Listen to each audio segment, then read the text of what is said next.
The world is full of good people who make bad choices.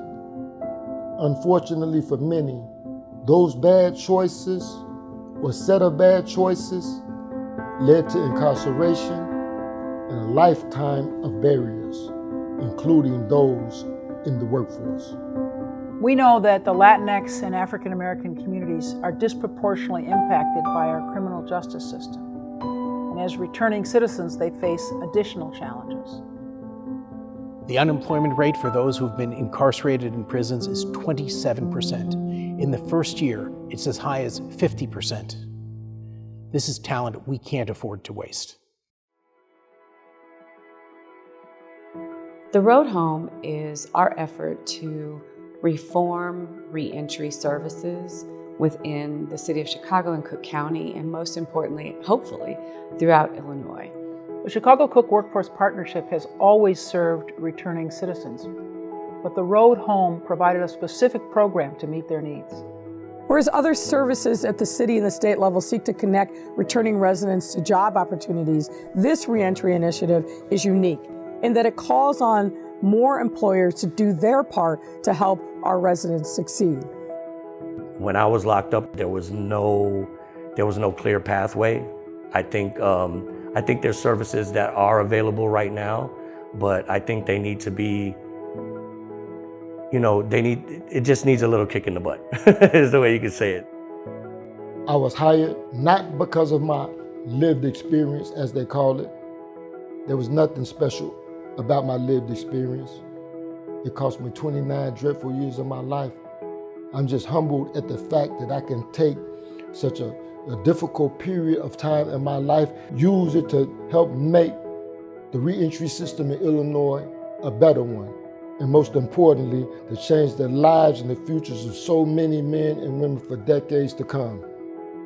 Anybody who needs employment in here, call that number, we're gonna get you together. There's a work ethic that you develop when you're on the inside. And I just think people need to know that when people come home after being incarcerated, that their desire is just like anyone else's, to re-enter the workforce with dignity, to be paid a livable wage, and also to be treated like any other human being. My job as a reentry navigator is I am going into the jail, I'm going into IDOC, and I'm gonna select these 150 people and be able to sit down and talk to them and understand where it is they're coming from, because I've been through the same thing. We're gonna walk them from pre-release all the way through to career level employment and secondary education. Whatever it takes, whatever barriers there are to a successful future and a successful life, we are here to remove that. I remember while I was away, every day I would spend some time thinking and dreaming about what it would like to be released. And certainly being gainfully employed was a major part of that, being able to take care of my family and my responsibilities. If you're an employer and you're seeking specific skills or knowledge from potential candidates, I encourage you to take a seat at the table and share your needs with colleges and universities so programs can be created and instructed to those that are presently incarcerated and seeking an opportunity when they're released. We actually work with the incarcerated workforce and have complete sort of career pathing for them. We see the human potential in the person, not the crime for which they're locked up for. And unleashing that potential has been amazing. And the ability for them to, when they are released, to get back into society and take, jobs in, basically STEM is amazing. And they are highly capable, smart. Nobody's ever given them a chance. My name is Pete Leonard. I am the founder and Chief Roast Master of I Have a Bean Coffee. We roast coffee in Wheaton, Illinois. We founded in 2007. Took 2 years to design and build our own coffee roasting system. Started roasting commercially in 2009 with the express purpose of hiring men and women who have been released from prison.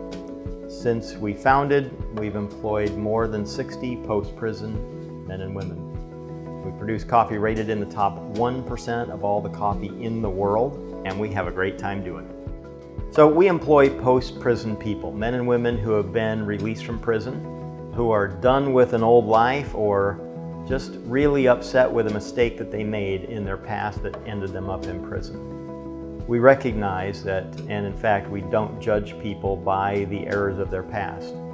Instead, we want to be known for the present evidence of the content of our character. And so that's what we look for when we hire people. In fact, I get asked all the time, is there any category of crime that you won't hire from? No, none. Everybody's story is different. We listen to people, we listen to the individual story and assess where that person is on their journey from a past life to a new life and make a hiring decision based on that. For years now, we've been running all sorts of programs within the jail to give people job skills, and frankly, talking to the business community and asking them, what would you want me to do? If you had your dream, what skill would you want me to give a detainee? We've done that, and so we've had all sorts of different programs that have been directing at making people more hireable. And in doing that, then, we've had many people hired directly coming out of the jail, and the ones that we have stayed in contact with, and that's many of them, the results have been incredibly positive. Our demographics suggest we're heading to a labor shortage. We need to be able in the business community to ensure that we have the workforce that can help us thrive as individual companies and thrive as an economy. Developing a talent pipeline takes time and investment. There is never a better time to start than today. You know, we love our children, we love our family, we want to be productive members of society, and when given that opportunity, we can flourish in our communities, we can flourish in our cities, and ultimately our nation. And I'm thankful to the Chicago Cook Workforce Partnership for giving me a second chance, a chance at career level employment.